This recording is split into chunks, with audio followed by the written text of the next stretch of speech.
Hürmetli vatandaş, bugünkü leksiyalarımızı başlayımız. Leksiyada sizga jürüz, Washington'dan sözdeyimiz. Bugünkü sağış kemeğini 22 yıl, 11. ayının 28. günü vatandaşım. Vaziyet.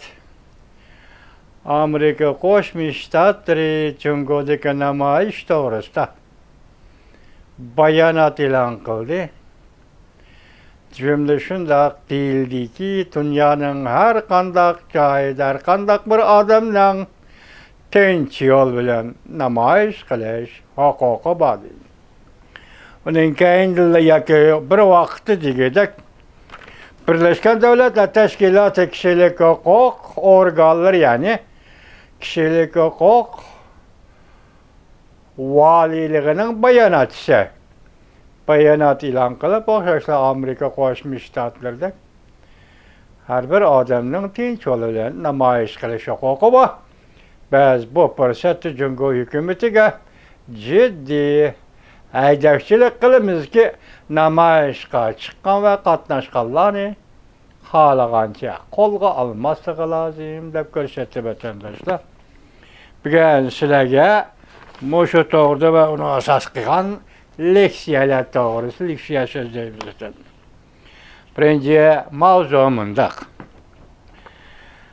Qamal qilishga qarshi turish mamlakatlik biron chopqin Cumhuriyet Partiyasi o'q chiqarishga jur'at qiladigan bo'lsa, chaqam ag'dirib tashlanadi. Mavzuda xabar 11 ayning 27 kuni Vanviya torbiyatida e'lon qilindi. Xabar bunday boshlandi. Şinjan, yani mustamlaka Uyg'uriston 3 ay kechiring, 3 oydan ortiq qamal qilindi. Ürümçi şehrida Buloq 5'da Uyg'urlar o'tiraqlashgan bir egiz binoda o't ofati yuz berib, hukumat taraf ma'lumoti bo'yicha 10 nafar odam qazo qildi. Torbetla ma'lumoti bo'yicha 44 nafar odam qazo qildi. Bu mening jumlam. 188 nafar odam o't kuyib yaralandi. Bu ofat ommaviy norozilik paydo qildi. Ürümçi şehrida 11 ayning 25 kuni tuyuqsiz namoyish portlab, buningga erishib Jungoning har qaysi joylarida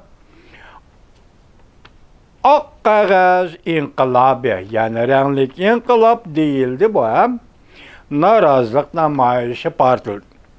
Namoyish to'lqini ko'tarildi. Butun Jungo mamlakati bo'ylab 50 dan ortiq oliy maktab o'quvchilari bu namoyishga ovoz qo'shib, har qaysi shaharlarda, rayonlarda stixiyalik holda ko'chaga chiqib namoyish qilib, bizga erkinlik kerak, kommunistik partiya taxtdan cho'shdi dedi, Xi Jinping taxtdan cho'shdi deya shior tovladi.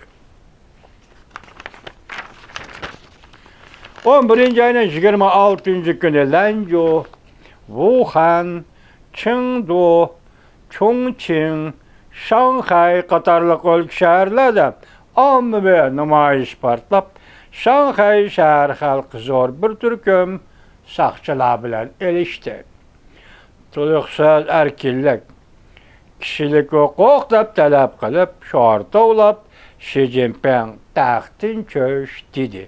Siyosiy talab o'ttirg'a qo'ydi. Tor betida ba'zilar mundoq baholadi. Cumhuriyet Partiyasi taxtdan tushgandimi yanala kelgusi bo'lmaydi. Hech qanday iz bosari yo'q. Buningda g'am qilmang, men bu kishiga shunday aytay. Hech qanday iz bosari yo'q deb buningda g'am qilmang. Iz bosar bir kechada paydo bo'ldi. Cumhuriyet Partiyasi taxtdan tushsa partiya yo'q deb g'am qilmang. Partiya bir kechada qurildi. Hemen oddiy o'ylab qolibsiz. Men mush kishiga aytyapman bu. Iz bosari yo'q dedi. 11 ayning 27 kuni kechda Angliya Londonda Cumhuriyet Londonda turishliq bosh elchixonasidan oldiga to'planib, Cungo'nun London'da turuşluq baş elçixanasından aldığı toplanıp Cungo Kompartiyasından qamal qılı siyasiga qarıştırıp, Ürümçide ot aptıda qaza qılğan Uygurlağa matam bildirdi, təziyə bildirdi. Oxşaşı Xi Jinping təxtin köş, Cungo Kompartiyası təxtin köş dəb şahort oldu. Yetib gəlgən sürətlərə qaraganda baş elçixananın aldığı nümayişçilərə lıxt oldu. Angliyada səyahəti bulub atqan yazğıçı Macan meydanı yetib gəlib mətbuatqa mundaq dedi. Qarasam meydanda bir neçə mən nümayişçi toplanıbdı. Köpçülüki Cungo'dan gəlgən oxucularkən. Demek Macan degan yazğıçı Londonda baş elçixananın darvazası aldı da görgen kişiler London'a oquşqa kelgan, Cungo'dan kelgan oquvchilar.